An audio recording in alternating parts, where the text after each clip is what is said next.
This album sounds unfinished, like actually unfinished. And I know that sounds like a bad take, but I think that's exactly why it's genius. Because right now, everyone is trying to sound perfect. Same drums, same structure, same everything. And it's fucking boring, you know what I mean? I'm talking about The Life of Pablo by Kanye West. And why this album feels messy, but it still hits harder than most music today. I will call it the messy album, you know what I mean? I'm not a hater, but think about it. Songs changing after release, versions getting updated, mixes feeling weird. Imagine dropping your album and then updating it like it's a fucking software patch. You know what I mean? It's crazy. That's crazy. This shouldn't work, but it does.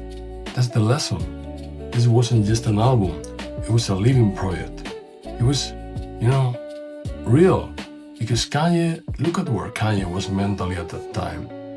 The fame, the pressure, issues, ego, religion, the Kardashians, you know what I mean? He was going through a lot. And instead of hiding it, he put it inside the music and yeah, it sounds messy. But that's the point. That's the lesson today. Because from a beat maker perspective, under my opinion, this album is wild.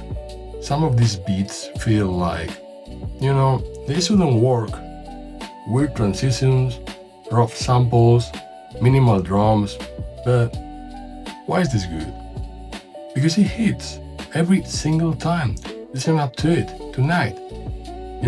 Because perfection kills emotion, and that's facts. So, bro, we have to all spend like 3 hours fixing a hi-hat just to make the beat worse. It's real life.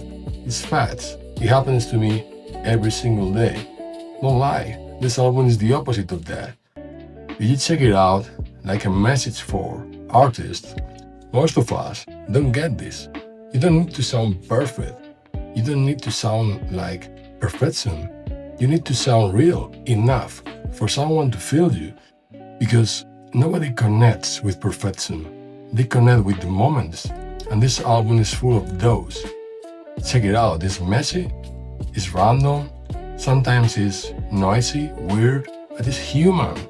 That's real. It's personal. So honestly, this changed how I make beats. And that's important. That's the lesson today. Because I chose this album to talk about because I stopped overthinking everything and I focused more on feeling. And that's when artists started connecting more with me. So that's important if you talk about beats and rappers and people working on music. So yeah, maybe the Life of Pablo sounds unfinished, but maybe it's not unfinished. Maybe it's just honest. And most of the artists are too scared to sound like that. And this is the lesson for today.